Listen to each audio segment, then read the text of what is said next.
Assalamu alaikum. Good morning, good afternoon, good evening, everyone. I love that we are all in so many different time zones. Thank you for joining, and all of you who joined on time. A special thank to you all. This will give us more time with the speaker and not waiting for others to join. Today, I am on behalf of CBU welcoming Dr. Naweed Syed. Dr. Naweed Syed is not new to you all. I'm sure you all know him. He is amazing. I had personally met him 11 years ago, and he still have the same sense of humor that I remember and cherished, from our last meeting. A small introduction. I'm sure I'm not doing justice to who he really is. But Dr. Naweed Syed is a professor and chief scientist at the University of Calgary's Cummings School of Medicine and Creative Destruction Lab. He has held several key academic and leadership roles, including department head of cell biology and anatomy and research director of Hotchkiss Brain Institute.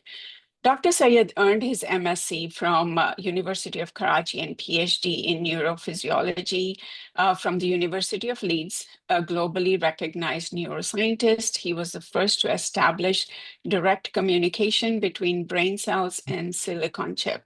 His pioneering work has been featured in Time Magazine, the Discovery Channel, and other major media.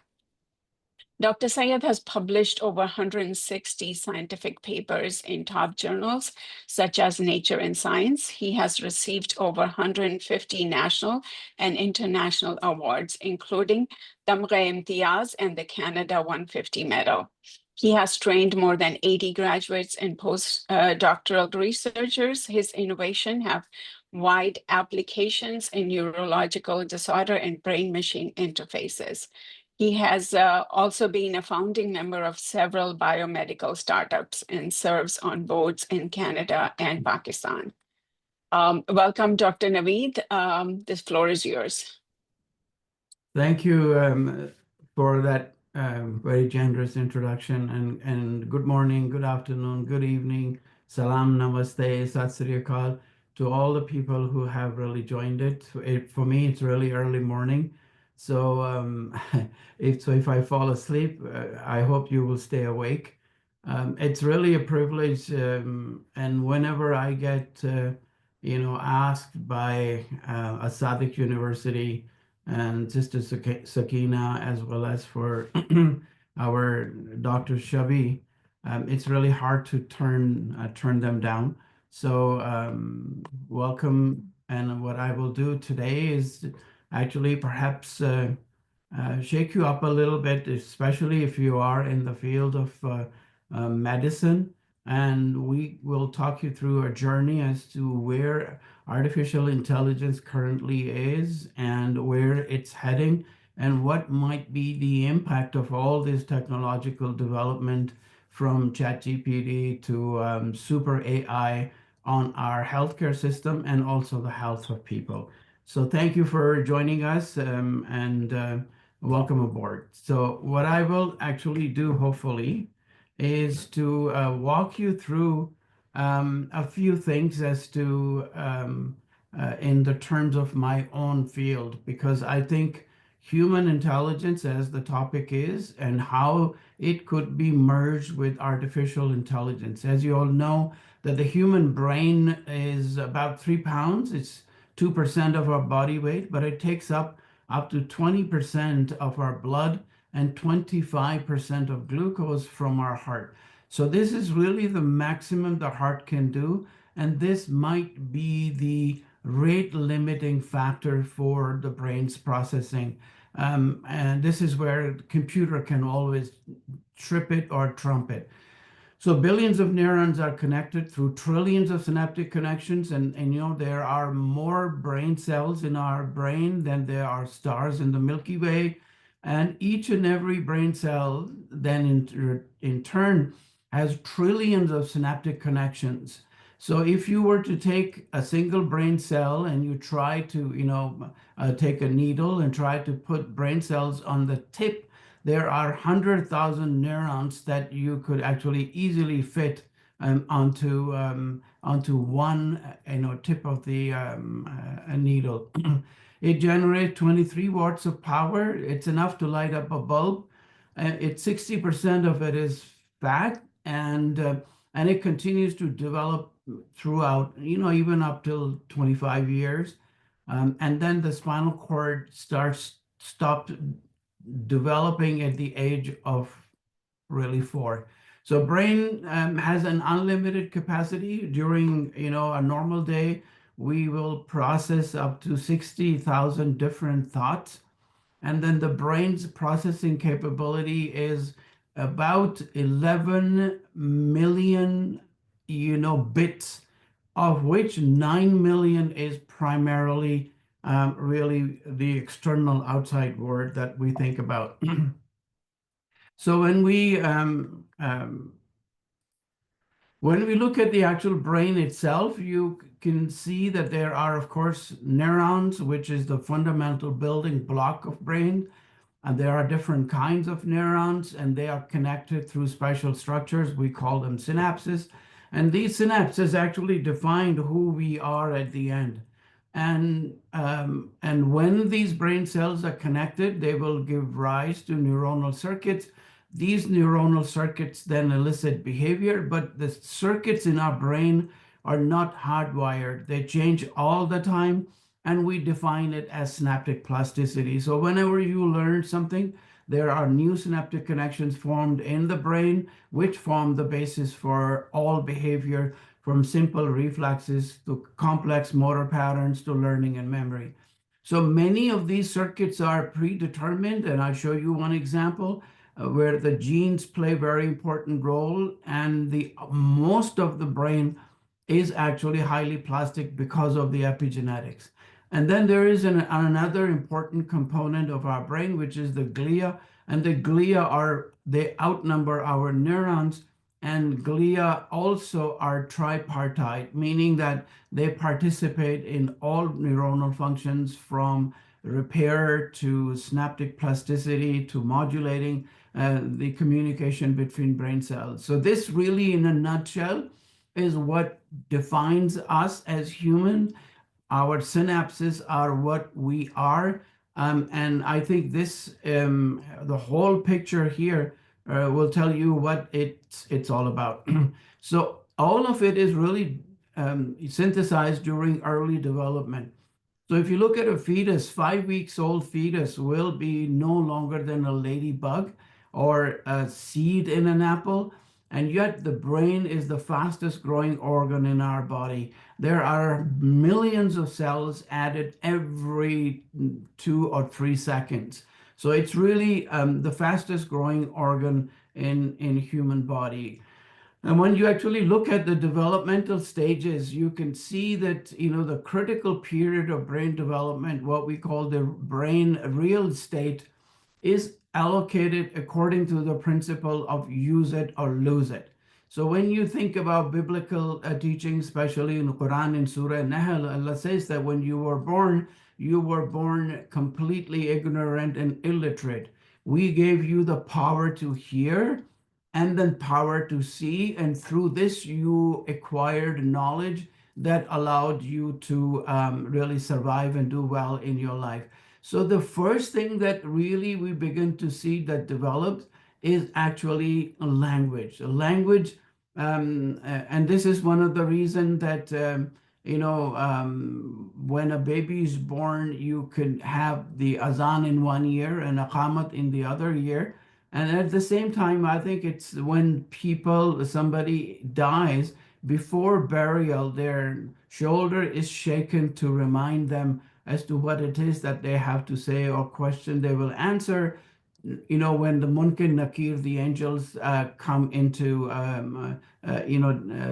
talk to them or deal with them soon after burial. So your auditory cortex is the first that develops. So the language, it starts to develop during infancy, and it ends about 80 years, but it continues until puberty. So if you were to learn a new language, you could put as many languages as you want on the same track, and the child will be able to speak all those languages without an accent. After 11 years, when somebody tries to learn a second language, you have to create another parallel pathway. So I can also tell you that the importance of these centers, because this is really the human intelligence pinnacle, is that communication with other humans. And that's what makes us really superior and in many different ways. So when you think about languages, it's really, it's a very critical. If a child cannot hear during early development or newborn, it will also not be able to speak as well. So this creates an important linkage. And in simple term, you can think about if you have ducklings that are born and hatched and they only heard your voice, they will follow you all around rather than their own mother. So it's not really restricted to human in terms of their linguistic ability, the language, but also for other animals as well. The languages are really very, very important. And I think this is an important part of a human intelligence because we tend to express ourselves through languages more so than anything else. But it had to be traded off, what we call trade-off hypothesis, that during evolution from primates, if you go to Ashraful Makhluqat, which is superior human beings, what actually happens is that the switchover that takes place is that we gave up our working memory at the expense of our, to acquire languages. And I think that's really important because language is important both for human intelligence as well as for computer. The language that computers use, algorithms use, they are actually quite also interesting. So it's really important when you think about preschools and age 6 in families where parents are professional, they talk to their children, or children are exposed to, for example, poetry, literature, other kind of religious gatherings. Their language is actually, professionals, these children will have 43 million words by the time they reach from preschool to 6.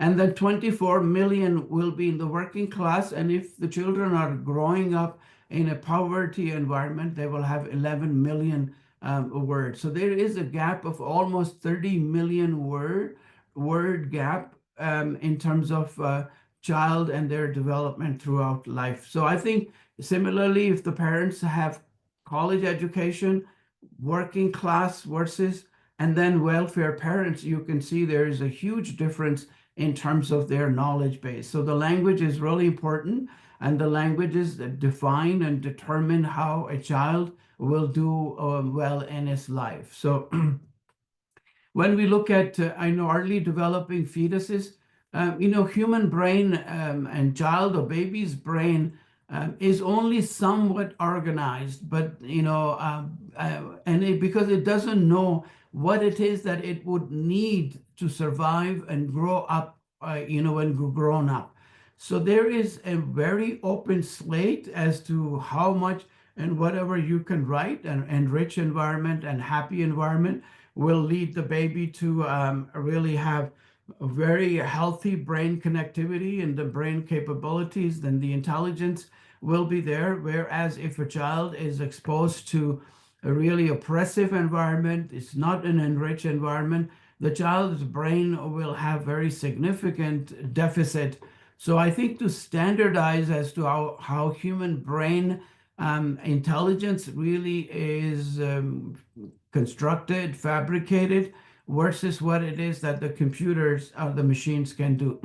So when you think about brain cells, the way they actually communicate, they will. A chemical synapse is a special junction between two neurons that allows them to communicate without being physically connected.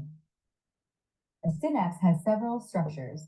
The presynaptic neuron ends in a small bulb called the presynaptic terminal. The postsynaptic terminal membrane is directly adjacent, separated by a small space called the synaptic cleft.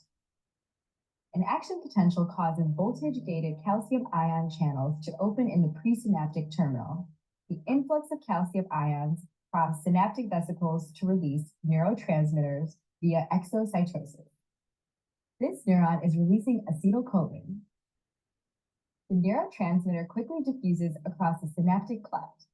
Two acetylcholine molecules bind with one ligand-gated sodium channel at the postsynaptic membrane, opening the channel. When enough sodium ion channels open, the postsynaptic cell depolarizes and the action potential continues along the neuron.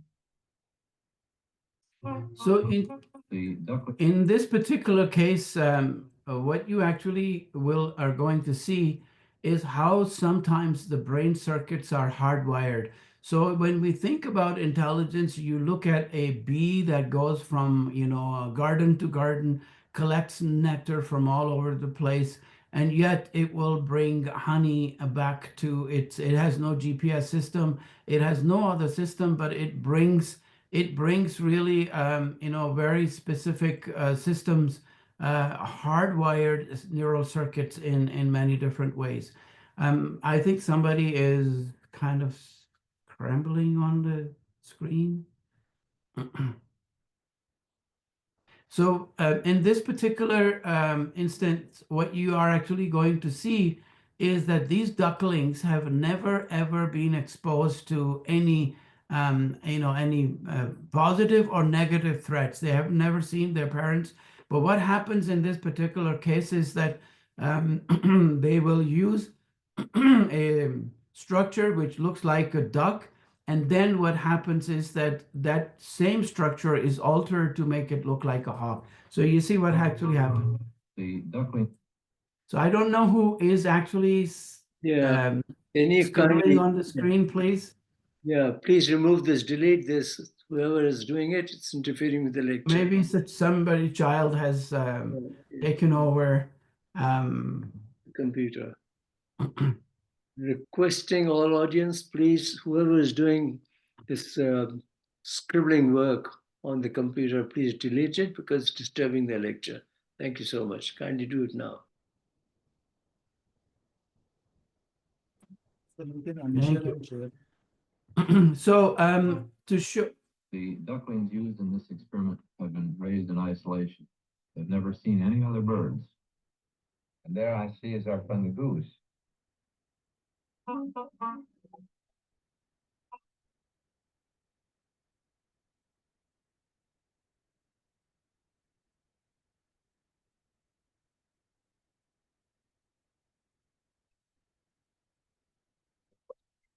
Oh, was there? No, there wasn't. That's what interested Professor Melzak. You're seeing what happened when he first did this experiment in the London Zoo. If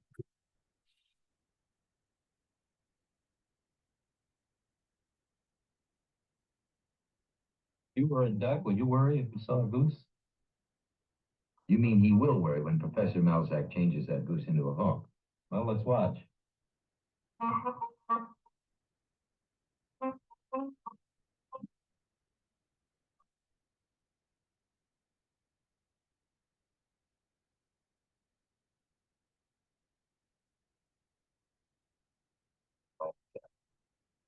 Not all ducks react this way. Some are simply wary when they see their first hawk. So really the important take-home message from this is that some circuits in our brain, human brain, are hardwired just like a computer, but most of them are actually highly plastic. So human brain is also have what we call experiential blindness. So when you look at this picture, if I ask you, what do you think this picture depicts or shows, you will see that everybody's mind is going all around. Some will think it's a whale, some think it's a camel. Because we have not really seen this picture, we have experiential blindness, which is really, also defines human intelligence to a certain degree. Now, if I show you what this picture really is, and if you stare at it for a few, seconds or minutes, you will have no problem really seeing that python in there. Similarly, if you look at this picture, your brain has experiential blindness because you haven't really seen it. Uses conjecture, it tries to deduce as to what this might be, And because it has not been exposed, the parts of human intelligence in that, they are not encoded in our human brain. And so when I show you actually what this picture is, and I go back, you will have no problem now relating it to. Similarly, also, it's really important that the human mind is very adaptive. It can easily be fooled. We think that it is the superior of all the things, but your brain is also very adaptive and it can be fooled. And we in our research use this aspect. When we plant chips inside the brain, the idea is that can we use an artificial limb or prosthetic limb and convince the brain that it is actually part of. So in this video, what you're going to see is that this student is asked to focus on this rubber hand, but he cannot see his own left hand. So at the same time, when his own left finger, index finger is stroked, we also stroke the artificial or the rubber hand where this person is primarily focusing on. And you see what actually happens. Practice. Here you can see fake hands focusing on it. There's the real hands not focusing on it, simultaneous stroking. And there are various ways you can test it.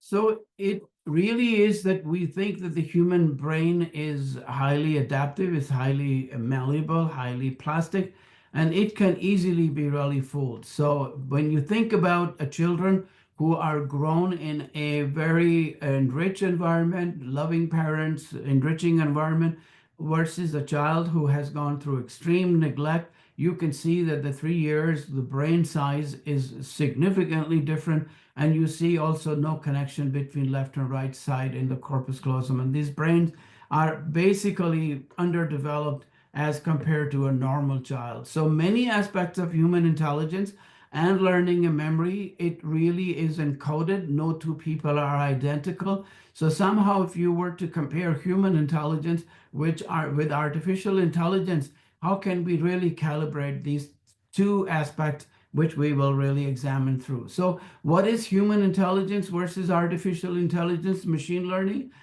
How do we define intelligence? This is what I will talk about, and how that leads to learning and memory. Are humans learning machines? So is it that the human mind is more like a machine? It learns. And can machines learn and acquire human intelligence? So this is really an important aspect, which is really revolutionizing the field of medicine. And if we have not really embarked on that train, we have already missed it. So the talk today, take-home message I can give you now is that if you're not already on board with these existing and upcoming disruptive technologies, artificial intelligence, then you have already missed the boat. Our human brain is really unique, but only for now. It changes all the time, and it creates your own life story, which is your story, because no two humans will experience a particular event or incident or learn the same way. So each and every human is very different. And then, the question is, can this life story be recapitulated by machines or an AI? AI meaning artificial intelligence. Artificial intelligence has extensive utility in healthcare system, but it still has several myriad limitations. So the future of brain-machine interfacing technology, I will talk about this, whether we can create a hybrid of a machine or robot and to perform surgeries alongside a surgeon, and how they can assist each other. So the important $1 million question is, will AI be a conduit to us as a hybrid, or is it going to replace us as surgeons or scientists or even clinicians? So as Elon Musk had said that, are we summoning the devil? And this is the question that I'm going to explore for the rest of the talk. Now, what is intelligence? This is the ability to really acquire and apply knowledge to practice. So when you think about psychologists, how they would define is that your ability to recognize a problem, and then the ability to solve that problem, and then to learn from the experiences so that you could really move forward. So when you think about the sources of knowledge, the sources of knowledge, first of all, are our senses. we learn them, but oftentimes, excuse me, our senses is also betrayed. We can't see tiny particles, we can't hear certain sounds, we can't feel certain things. So our senses, when they fail, it's our experimentation that comes to really help us out. What I mean by that is that if you put your hand in fire, you know that the fire burns. That is the experiment you did. And what you learned was not to put your hand in fire. And then the third source is actually our intelligence or our intellect, which really, when they all come together, they will truly define what human intelligence is. So what is learning and memory? Learning and memory, they are often closely related concept. Learning is the acquisition of skills of knowledge, and memory is the expression of what we have acquired in terms of a learned experience. Another difference really between them is speed with which the two things happen. If we acquire the new skill or knowledge slowly and laboriously, that is learning. If acquisition occurs instantly, that is making, that's what really makes our memory. So these are subtle really differences between learning and memory. Learn is a laborious process where you have to repeat, and whereas in terms of memory, for example, if a kitty cat is burned on a hot stove, it will never go near it because that experience is permanently imprinted on its memory. The same thing happened during post-traumatic stress disorder for humans as well. There are triggers that will trigger those memories which have been encoded deep in the hippocampus. So as I said earlier, that our brain doesn't know what it needs, to survive. So it pays attention to almost just about everything around it. So what is mindfulness? Mindfulness is really noticing the details all around us, being present here, right here and right now, which we call the right side of your brain. It's the solipsis, thinking before acting or speaking, and then paying attention to how our body is feeling and responding. So mindfulness is really important because these are all integral parts of human intelligence, being social intelligence, emotional intelligence, and then the spiritual intelligence. They are all inculcated into one kind of learning and memory and the human intelligence. So our brain health is really the interpretation of senses and the control of our movement, mental and emotional processing, and then the maintenance of normal and cognitive and social behaviors that we really do. For us, really important is that I always tell this story. We have a young girl. She was 13 years of age. She got sick. She had flu, parents thought. She had fever. They gave her Tylenol, pain-killing medicine or the cold medication. She didn't get any better. A few days later, they brought her into our in the hospital emergency. Immediately, immediately she was transported to intensive care, and she passed away within 48 hours. So when you actually look at the brain of such a person, you begin to see that, all you're seeing is a lump of tissue, but you cannot deduce the intelligence that they may have had. Hard thoughts about love and affection, tooth fairy coming or the Santa Claus coming, around Christmas time.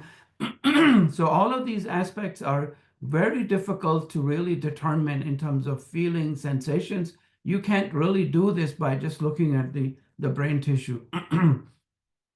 We also have to remember is that there is no one size that fits it all. We are all very unique. So in terms of human intelligence, and the challenges that we have for AI is that AI will perhaps never come to realize what is a particular memory encoded in my brain and how it felt and what it was. Because what is your story, your innermost story? For each of us, we have a biography, which is really our unique story. Each of us would have a singular narrative, which is continuously and also unconsciously drawn and redrawn through our perceptions, feelings, thoughts, and actions. Now, this may also be influenced by sensory and cognitive perceptions. Then the hallucination comes in to cloud all of this, what we have really learned. So The reason I'm just mentioning these is that if you are to recapitulate, if an artificial intelligence is to recapitulate the human intelligence, it really needs to be catered for those particular narratives, which is often very difficult because we don't know what the lighting was at that time, what the wind was blowing, what kind of situation, the smell, this, all the other environmental factors around them. So to be ourselves, we must really repossess, recapitulate, and then recollect our personal narrative, personal stories, our personal drama. We are a constellation of our sensations or perceptions. A normal person owes his perception, and this is what makes them who we really are. When we talk about artificial intelligence, it's really the theory and the development of computer system, which we design, we develop to be able to perform tasks that normally require human intelligence. So that is visual perception, speech, face recognition, decision making. So the language translations between, from one language to another. And as I mentioned earlier, that when I came to England for the first time, I had to think in Urdu first, and then at the counter, I would go, if I'm purchasing something, I will then switch to English or try to emulate these two languages. So the language translation within a human and then outside as well. Artificial superintelligence is when one machine could have the capacity of the entire human race. I think that's something that's really important. The artificial intelligence, the super machine, if it gets there, then I think it's game over for us. So machine learning, on the other hand, is an application of AI that enables the systems to automatically learn from experience without human intervention. So when you think about AlphaGo, this is actually, Go is a very, very sophisticated game. This Alpha computer was trained to play that game on its own, and then it was put against the world champion, and it actually defeated every single world champion, and it made the first or second move such that the other world champion could not fathom at all. He wanted a 15 minutes break because he thought it was not possible. So this thinking that we have to train these machines and they will emulate what we do, it's actually a fallacy, because these machines are so sophisticated that they need not be trained, and they could actually learn and even beat humans. And I show you a few examples. When you think about biological intelligence, it may be superior, but humans have really become less biological and more technological. And this is happening at the expense of our biological intelligence. So I always say that, if we could empower a super intelligent AI with our limbic system and couple it with our prefrontal cortex, the machine would learn to love and hate as well. So I always say that, data that these machines collect is not information. Information is not knowledge. Knowledge is not wisdom. Wisdom actually requires conscious. And so far, human species are the only ones that are conscious. But I would challenge that narrative that now we as a neuroscientist are tapping into that part of the brain where conscious resides. And I can tell you, if we could do this and then couple it with our limbic system and the prefrontal cortex and hippocampus, I think it's game over for us. So as I said, the data is not information, which is not knowledge. Knowledge is not wisdom. Wisdom requires conscious, which is unique to human being. But I say that only now. And I think the time is coming where we now know where conscious resides in human brain. And once that is tapped into, I think it will be pretty cool. So when you look at computer, on the other hand, a brain and a computer, if you match them, 100 billion brain cells that I talked about, more than the stars in the galaxy, trillions of synaptic connections. The processing capability is 200 hertz, which is the speed of sound. It has limited storage capacity and limited space capacity. When you compare it with a not a superconductor computer, but even a normal high-end computer, you see that it's 20 gigahertz. It's the speed of light, which means 300 million meters per second. In 1 week, it can acquire equivalent of human really capacity, which humans would require with 20,000 years. In 40 days, it can actually acquire and store data, which will take humans over 100,000 years.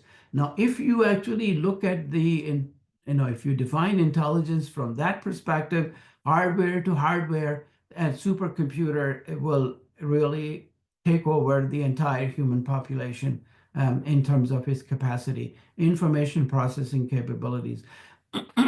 So when you think about currently in the situation, you have 5G. 5G allows you to really control just about anything. I mean, in my lab, we can fly a drone. You can make it coffee. You can actually monitor all your skills and even light up, so control every single device in your house. But when you look at the superconductor computer, it is absolutely amazing. And it will be able to perform tasks coupled with 5G that you cannot even imagine. So this is what your future doctor really going to look like. This is what it is. But the question really is, can human brain be paired with computer power? So there are two different kinds of intelligences. Can they be merged? Because the idea is maybe the system could be used to prevent any physician errors. Technology has its limitations. And then we have resource limitation in terms of healthcare sector throughout the world.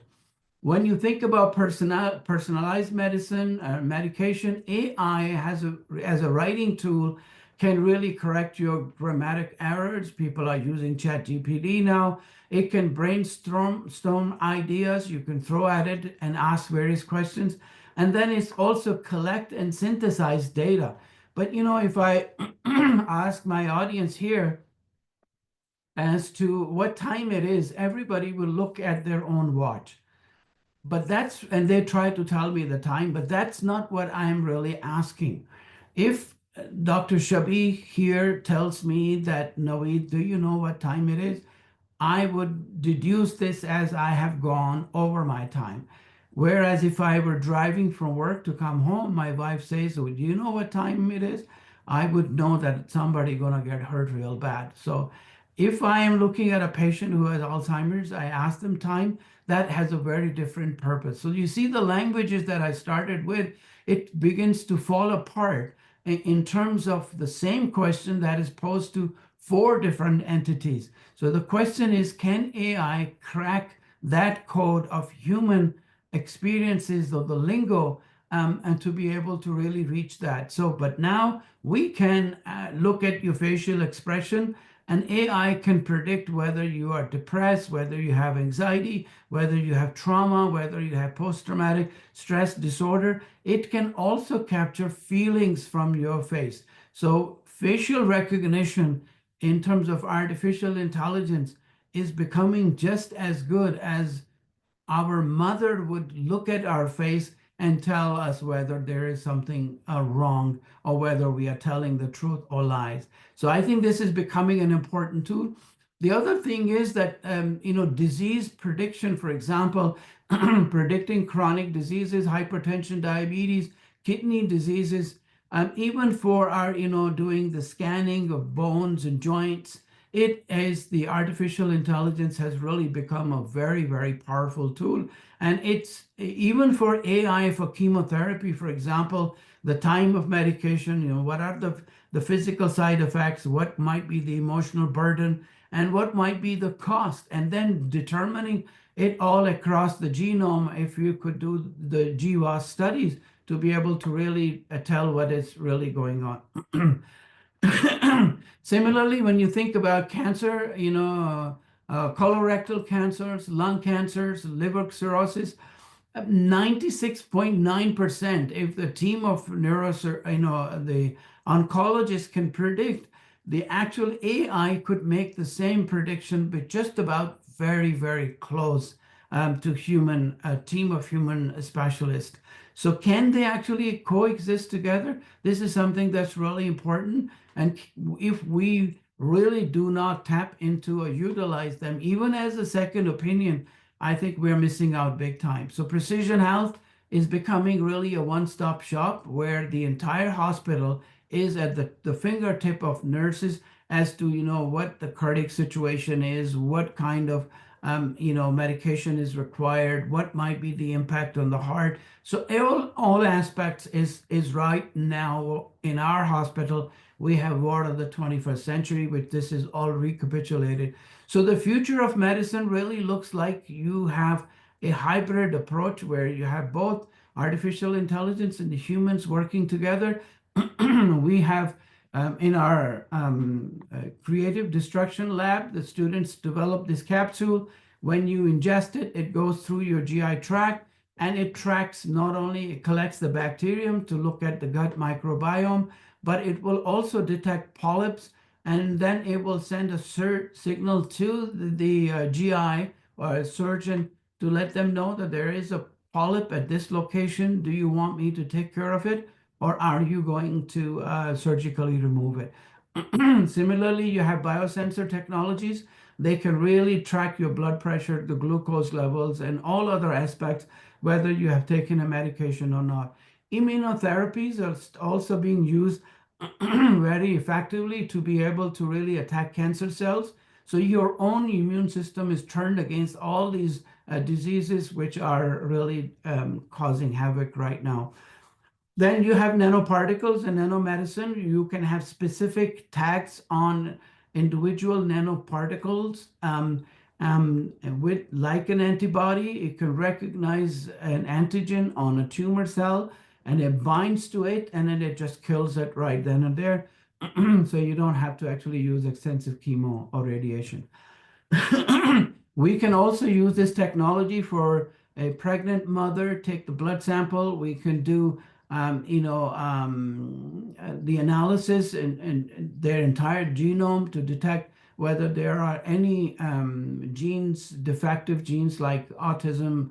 Well, autism is a combination of many different genes, but for example, Down syndrome and others, and then using CRISPR technology to be able to clip that defective gene and insert the healthy gene to make sure that the child is born and does not have Down syndrome or other serious neurodevelopmental disorders.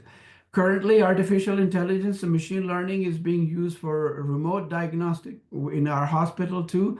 We are the first team to develop what we called intraoperative MRI mediated surgeries, whereby robots can go inside the magnet and perform surgery with exquisite accuracy while the surgeon sits in a very different rooms. So these robots can also become partnered with surgeon to be able to perform those surgeries. So artificial intelligence and machine learning in our hospital, we have these robo healthcare, these little robots, they run around the hospital. And during COVID, they were really very good help because you didn't have to send a nurse in. They can take the pulse, give the medication, and also take the vitals and also instruct them anything, give them water and food and deliver their lunch as well. So the challenge for AI currently in clinical application is really pragmatic of AI facilitated communication, as I pointed out, that for different people, when they approach with same question, their interpretation will be all different depending on their experiences. So AI facilitated communication has not been really fully studied, and it may have unforeseen impacts on patients who receive message and their relationship with clinicians as well. So I think a question for Dr. Shabi would be that does a patient has the right to know whether it was communicating with a robot or a human specialist or a surgeon? And also whether the surgery was performed by a machine or by a human. So what kind of, illocutionary force, what kind of speech act is performed when an AI is conversing with human or the person is really also an important factor and a challenge right now. So issues with AI in a clinical settings are there's a bias in data leading to discriminatory outputs. You need more data is then there is a training. So we don't see things as they are, rather the way we are. So we perceive from our own perspective and then the training that we have had as physicians. Privacy issue, consent of data use, accountability, liability. So if a surgery, for example, or a decision was made by an AI, or who would you hold liable for that misdiagnosis? Is there a right to know what it is that you're talking, whether you're talking to an AI or a human, as I mentioned? Is there a right to know that AI was used in formulating a care plan? Anthropomorphism of AI, and it was not just it just permeates public, but language of researchers, programmers, and designers. The terms like understand can be misleading, and hallucination misunderstand the way that ChatGPT functions, which is not really a problem or a glitch. It's just a design feature. So consent, again, the privacy of the data from users of the large language model. Similarly important to understand what the behavior is really purely synthetic and not semantic. So the other important thing really, do patients have the right to know that an AI was used to formulate a care plan for them? So there are three findings. The people were people were terrible at knowing when they were interacting with an AI generated response or not. If people believed their response was generated by AI, they responded negatively in multiple dimensions. Overall, because of these 2 points, the communication was better in multiple dimension if it was an AI generated. So will AI ever become sentient? If it does, what would the world really look like? And I'm the last few, I won't bore you with all of this, but the important thing is that I think the way human intelligence is progressing, I would say digressing, and the artificial intelligence is really going up. I think it's a wake-up call for us. So in my lab, we are interested in actually, all AI will get the data from human experiences and intelligence. We were interested in tapping into human brain using a semiconductor chip, which we developed to crack the code of all human intelligence and feelings, learning, memory, simple behaviors. And we were able to really tap into the information processing capabilities of brain to crack the code, the way it really communicates. And then so we also know that the brain-machine interface, the action and the imagination are very similar. Brain scans show that in act, when you are performing an act or imagination, it's the same part of your brain that really lights up. So thought machines, for example, translation machine, they tap into motor program in a human or an animal when it is imagining an act. And we could really do this by coupling these robots with our own brain, and then whatever the student will do, the actual monkey will emulate. So it's a human to machine contact wirelessly to be able to really see how it does. We can turn the lights on, we can turn the light off. And when you get very young trainee students as well, we can program them to actually operate this robot, and they can not only learn from this machine can learn. So right now, this young boy is controlling this cube in the tunnel, and is making it go up or down by just thinking about going up and down or deep into the tunnel. So when we pair it with our devices such as this car, and this young student can actually drive this car back to where it actually came from, by just using her own brain power. Um, of course, when they are training, they crash. But when you have senior graduate students, they can actually control this robotic car by just their thought process, and it actually operates better than what you see in a Google car. Very, very good driving. We can also control these drones by just thinking about them. And this is again a human contact with the machine, and it's a two-way hybrid human intelligence versus machine intelligence. When you could put these little sensor on these drones, and they are communicating with the electrodes mounted on the scalp of a student, and we can fly them around, thinking about going up as the boy was doing in the tunnel, coming down, and then landing it really safely. So this is all done through the brain and the mind. So the idea also is we could use virtual reality in terms of to be able to really reprogram human brain from post-traumatic stress disorder, and by providing this feedback loop through this virtual reality or the augmented reality. And I won't bore you anymore. I think I have gone over my time already. And so the idea really is that can we then use these neural networks that we create and make a hybrid with the machines to be able to learn both way back and forth. And the idea is that we can now record from 100,000 brain cells that we culture them on these semiconductor chips. We develop a brain section that is isolated from, from an animal to be able to detect activity pattern throughout. And we can also use what we call our photoconductive stimulation technique, whereby we grow these cells on semiconductors, and we label them with a specific dye. And when you fire a laser, the laser will activate all the neurons, and you can actually light it up like a Christmas tree. So once you get access to information processing capabilities of brain cells that are not immediately juxtaposed with chip, but also in 3 dimension, you can actually then design it in such a way. I won't bore you with this. This is a bit complicated. You can pair it in such a way that you could actually control an artificial limb or a prosthetic limb by just planting a chip in the sensory motor cortex. When this monkey's visual cortex makes a contact with a palate, it talks to his sensory motor cortex. It imagines that action. That action is now picked up by the sensory motor chip on the sensory motor cortex.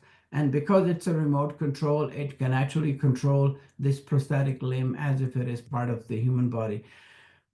This is my last slide. I won't show the human data, which is actually coming out very nicely. We can also take these big giant crabs, we take their brain out, and we plant a chip inside, because the axons in these crustaceans, the nerves can stay alive even after the brain cells die for even months. And then we control this crab by just a simple remote control. It can go forward, it can go backward, it can turn around. And imagine that if this were really coupled with another crab has a different chip, it becomes pretty cool to be able to really have one crab move and the other one moves too. I'm sorry, I've gone over my time, allocated time, but I'll be happy to take any questions. Sir, may I ask any question? Yes, please go ahead. Yeah. First of all, shortly, thank you so much, Dr. Naweed, for such an insightful presentation. So I will just ask quickly some two small questions. My first question is this, that he mentioned, because I am also already researching on robot-assisted minimal invasive surgery using deep learning. So I want to ask him, are there some pilot projects with robot-assisted surgeries without any human supervision? This is my first question. And my second question, as Sir Naveed already mentioned, that using different technologies, we have already achieved that. We have already have access to the neurons of the brains. And so we can just take the thoughts, for example, of humans. So you know it very well that, for example, for US visa, if someone is applying for J1 or F1 visa, so there is a very common question about the immigration intent. And whenever there is some interview, so for the visa officer, it's a great question for him, that he is asking the person that, do you have some immigration intent? Of course the person is going to reply, no, I don't have any immigration intent.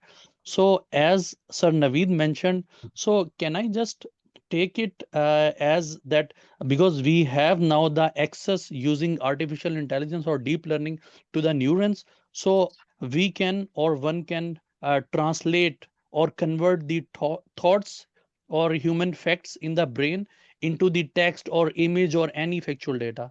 I'm sorry for my long question. No, I think that was a really great question. So I will pick up. Excuse me, it's just too early morning for me. So I'm still a bit woozy. I haven't had my coffee. So my apologies.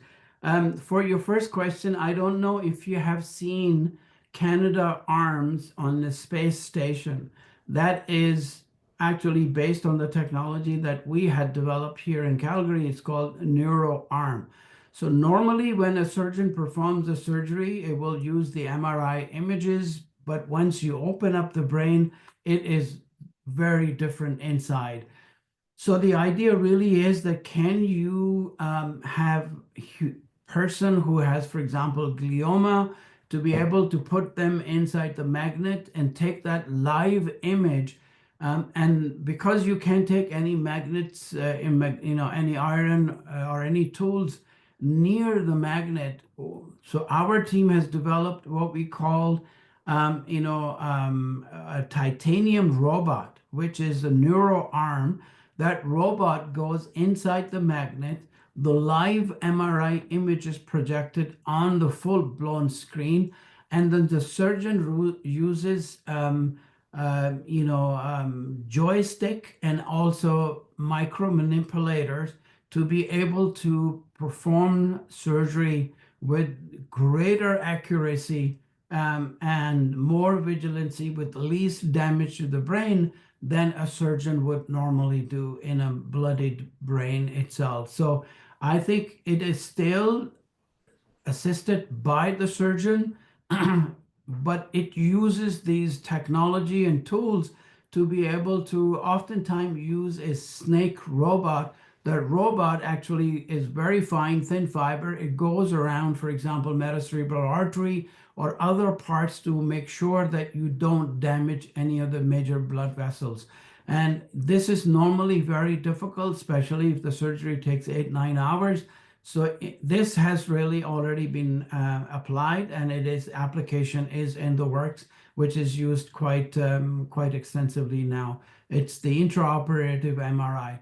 Will a time come when a robot could do this? I have no doubts that it is actually perfectly feasible. But most people don't like just the robot in case it becomes Edward Scissorhand and it does things that are not are out of control.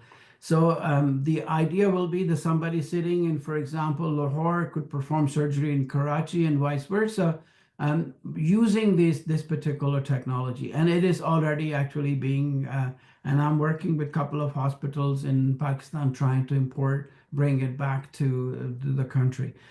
For your second questions in terms of thought process, absolutely. And I think when I go to United States, I face a camera, and the immigration officer doesn't even look at my passport. So they never check our passports anymore. You just focus in a camera, and in front of him is an image created. He will ask me, what is the purpose of your visit? When I say that I have to give a talk, or the family is going for Disneyland, it sends a very different signals to him, and they will immediately know that whatever he's saying is actually telling the truth. So I think these recognition tools have become so powerful that you should be able to predict this by just looking at someone's face using a particular algorithm that will decode the signal of your facial expression, your blood flow, different parts of the brain, and the also really activity, and the blood is flowing in different parts from temporal to frontal, to be able to deduce whether the person is. This is why I think it's a reminder is that we have two angels sitting on our left and right. They are writing all the deeds. So one shouldn't actually lie in any case anyways. I understand. Thank you so much. I got that. So, Naweed, I have a question, Shabi. Yeah. You said something about consciousness. Do we know where consciousness resides? Because there's been a lot of debate in the philosophical circles about the actual location of consciousness. I can't go to the name of the philosopher, but recently I was reading that it is not really in the neurological tissue or neuronic tissue that consciousness exists or rests. It is somewhere else, it's metaphysical. What do you think? That's a great question. I think I could do a whole talk on this. People, oftentimes, the physicist now thinks that you have quantum consciousness. Quantum consciousness is that consciousness is external to us, and which is beyond our control. So I think when you also see in the Quran, Prophet, peace be upon him, was sent to do tazkiyah nafs, which is really the corrective course for our consciousness. I give you an example. For example, we share many things like animalistic instincts, like animals, rage, we have fight, we have, all those what we call khwahishat, or sensations or feelings, or that an animal would have. So if those animalistic instincts, which are now, I think, pretty hyped up during our border tensions with our sister country across, whereby we just, both nations are just kind of having in an animalistic sense that we're going to just hurt them.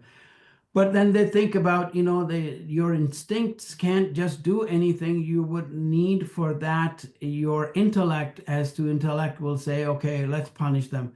But then intellect itself cannot do anything on its own. It will invoke your knowledge to be able to do something. And now your knowledge, your animalistic instincts, and also your intellect, they have all come together to team up. But then just before you press that button, all of a sudden your conscious is evoked. It says, no, it's not really good to hurt or harm people. We should talk about peace. We bring everything on the table and talk it out. So I think in many cases, because all of our traits are under our control, but they say that for conscious, you need to go to, learned people or scholars or Masumin or the Prophet, peace be upon him, because that was his job to do tazkiyah nafs. So this is a religious perspective, but I think I could remove almost 98% brain of a human. That human will still be conscious, but there is a small area close to your pre-Botzinger complex near your brain stem, which is the reptilian part of the brain. And if you remove that part of the brain, that human is no longer conscious. So I think the location has now been located very accurately. And I think what really it turns out is that once one could tap into it, one will be able to really crack the code of where the human consciousness resides. But for quantum, it is, quantum entanglement is still a principle where you have two quantum particles. They are billions of years apart, but they are in tuned. And then you also have parallel universe, whereby there is a replica of me on another planet. If I don't get it, that replica will get it. So these are all theories, very hard to deduce, but I think scientists are getting very close to tapping into that part of the brain where consciousness may reside or may emanate from. Thank you so much. Any other questions? Sakina, would you like to? There is one on chat from Shishma Verma. Can over resilience on AI tool like ChatGPT potentially impact cognitive abilities? You mentioned earlier that ongoing learning improves brain function. That's really great question. So, you know, when you think about it, especially for our younger generation, they are relying so much on, even to write a poem or write their essay in a university, the students are writing, using ChatGPT. What it is doing slowly and gradually, it's not that the ChatGPT or these tools are overtaking us. It is us allowing them to take over. When you think about taxi drivers in London, when I came, 35 years ago, they had no Google Maps and they knew every single streets in London. They will just take you through their own cognitive capabilities, the maps that were stored in the hippocampus. Now, when I go, they actually use ChatGPT, and if you image their brain, their hippocampus has shrunk quite significantly, and also the prefrontal cortex as well. So in our younger children, because they are not interacting with human, so social, emotional parts of the intelligence is being compromised. And these three intelligence with IQ, social intelligence, emotional intelligence, it's only then you reach the pinnacle of spiritual intelligence. So they are losing the spirituality from that end too, because they are not really on track with their social and emotional intelligence. So it's not just that the AI is taking over our cognitive capabilities, it is us surrendering to them. But I was giving a talk that somebody called from Germany, and they said, well, this is happening, and we really see our children not very, socially, emotionally mature. What should I do? I said, well, let them play, because they're not going to be dealing with humans anymore. They will be dealing with these devices such as ChatGPT. So I think, if it is only used for limited purpose, that might be okay. But I think if children are using these extensively, I can guarantee you that we will surrender our biological intelligence to this artificial intelligence in the longer run. And this is where the takeover will really come, because all of a sudden we will become at the receiving end and they will run the show. And also, I think in biblical terms, both Quran as well as the Bible says the same thing. The God says, "Oh humans, if you do not behave, you shall be replaced." I wonder whether we are working on our own replacement.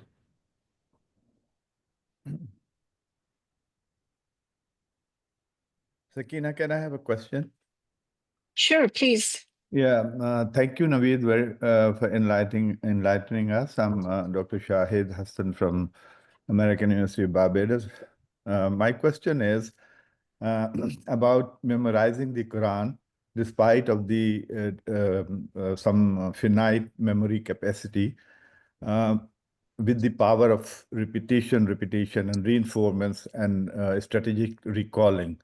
This we all see a Hafiz who recite Quran or memorize Quran, hundred of pages. But if these similar things, hundred of pages, some other text is memorized, there'll be multiple mistakes. But Hafiz do not do those mistakes. So my question is it the Quran miracle or the brain function that helps it? And the second part of it is, my question is about the motivation. It has been experience that the students who are not motivated to become Hafiz or learn Quran by memorization are not doing well compared to those who would be who have motivation. So where do you fit the motivation at subconsciousness level, or where do you fit this in to work together? I think it's a brilliant question. I think it's a whole talk in its own self. I think in terms of just memorization, yes, you could remember those pages, but it always comes at the expense of something else. So think about your brain being like a motor home. You have to put things where they belong. You can't put them anywhere else. So same thing is in terms of our brain capacity. If you think about autism spectrum, autistic children, they have, high level of IQ, but that IQ comes at the expense of their social and emotional intelligence. The linguistic ability are perturbed. So these children who purely memorize the Quran, their focus is, the pressure is that these are biblical divine, phrases and words and surahs, that they should not make any mistake, and that they should be memorized in that context from back to front and front to back. So, but if you then evaluate them in other cognitive functions and capabilities, you will find actually huge gaps. The other important thing is that, rote learning, when you think about a parrot can learn, but it will not really understand what it means. So even for Quran, you really have ibarat, what we call just the text, and some people will just read the text, and that's sufficient for them. And for some people, there are isharat, which is really the symbols that there are, you look at the bee, look at the, how it goes from place to place. And each and everything has an intuitive intelligence. Geese fly in a V formation. You look at all animals, they have their symbols all around them, which Quran also depicts in terms of isharat, the symbols, and it says, why don't you ponder? Why don't you and in Gita, all the other books do the same thing. And then there are some lataif, which are the really, the beautiful things about deeper cognitive capabilities. And then there are some haqaiq, which is really the truth. And that truth is only accessible to those who are rasikhuna fil ilm. They are really in depth, not only know or understand the Quran, but they also understand what it really means or what it implies. And they will compare it with all biblical text and all other things. So I think memorization is one thing, but in many cases, when you think about, for example, short-term memory, the trade-off hypothesis of memory is that monkeys can beat us anytime. If on a screen you display 40 numbers, monkey in random order, monkey can pick up all 40 of them. The humans, they stop at 7. That's why our phone numbers were only 7 digits, because that is the limit of our really working memory. So I think in terms of memory too, when you memorize, things get shifted. You have to give up something to gain something else. So when these people memorize, it is very difficult for them to ponder on individual words, to be able to think as to what it means. They will just recapitulate it as a text. So I think it's an interesting question, an interesting topic. Maybe we could debate and talk about this another time. Okay, thank you very much, Naveed. Thank you. Professor Naweed. जी अस्सलाम वालेकुम हसन भाई. Ahsan. जी Naweed, अस्सलाम वालेकुम. Walaikum Salam. Do you think Munir Niazi's share, ख्याल जिसका था मुझे ख्याल में मिला मुझे, सवाल का जवाब भी सवाल में मिला मुझे. Day is not far. You will, get the answer from everywhere with all your, the knowledge you have instilled today. Thank you so much. No, this is beautiful. I think your poetic sense always really stimulates those parts of my brain that the neuroscience can't even fathom. There is one more question by Dr. Neeraj Mahajan. Can we really generalize, like in same situation, autonomic response varies so much? AI deduction based on same algorithm may not be misleading. Yes, go ahead, please. Dr. Neeraj, do you want to add anything to your question? I know I'm sharing it after a couple of questions have been answered. So, or Dr. Naweed, can you take on that question? It's again really a great question. This is what I pointed out earlier, that the language that we use so far, it means different things to different people. if you are using an artificial intelligence, for example, like I give the example, if I ask the audience, do you know what time it is? They will quickly look at their watch, but that's really, and they will try to tell me the time, but that's not my question. They just have to say yes or no. And if the chair of the committee tells me, do you know what time it is? I will deduce this to mean that I have exceeded my time. And if there is, I'm driving home and my wife says the same thing, I will think that, oh, I'm gonna be trouble, no food for me, I'll be in the doghouse. But on the other hand, if you are dealing with patient asking this question, you are determining their cognitive capability, especially if they have Alzheimer's disease or dementia or other Lewy body disorders, neurodegenerative disorders. So this really is something that is being coded now and decoded in terms of the situational linguistic capabilities of an AI. Whether it will be able to get the sense of a doctor, like I said, that each and every human has different perspective and different experiences. It may be difficult to generalize all of these, but I think there are many aspects where it can actually help us. You can pose that question again, and the chat GPT oftentimes will give you the right answer. So I think we are not quite there, so rest assured. But I think, will it be possible for it to crack? I would imagine so. I think a time will come when it will have the data from maybe 2 or 3 or 4 billion humans performing over time, and then when Google or AI becomes almighty, all-knowing, and then I think it's game over for us.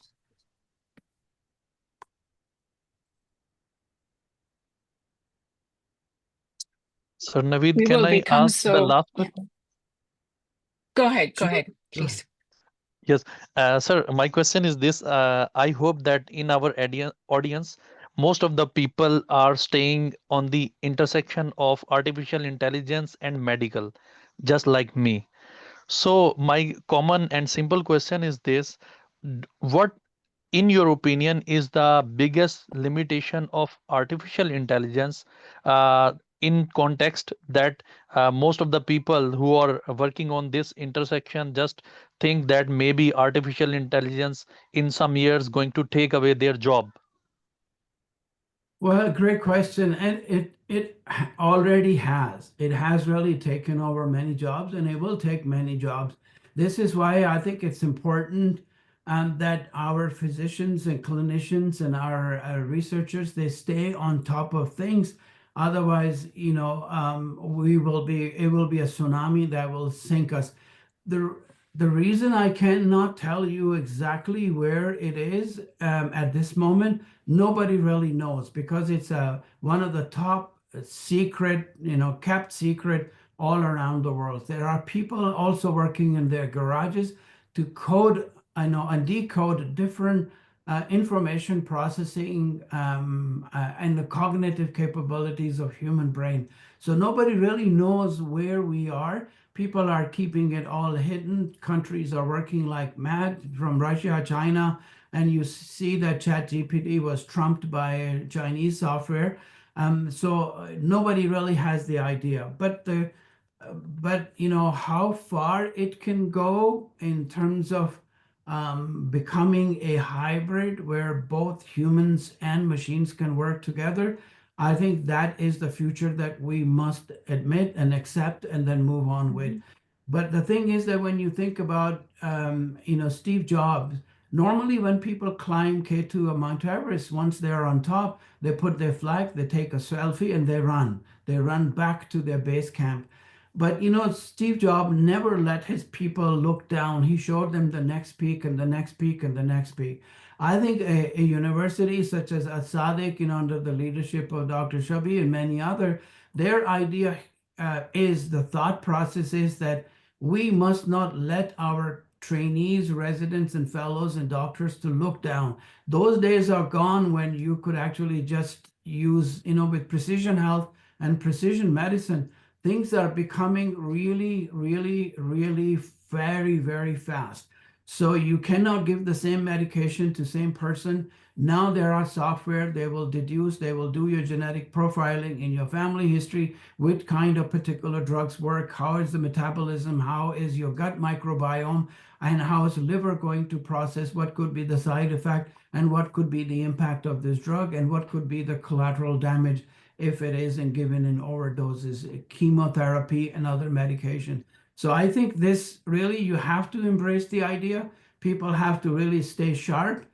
If you don't, I can guarantee you that not only your medical care that we all take the pledge to serve will be compromised, but at the same time, we will do huge disservice to our profession.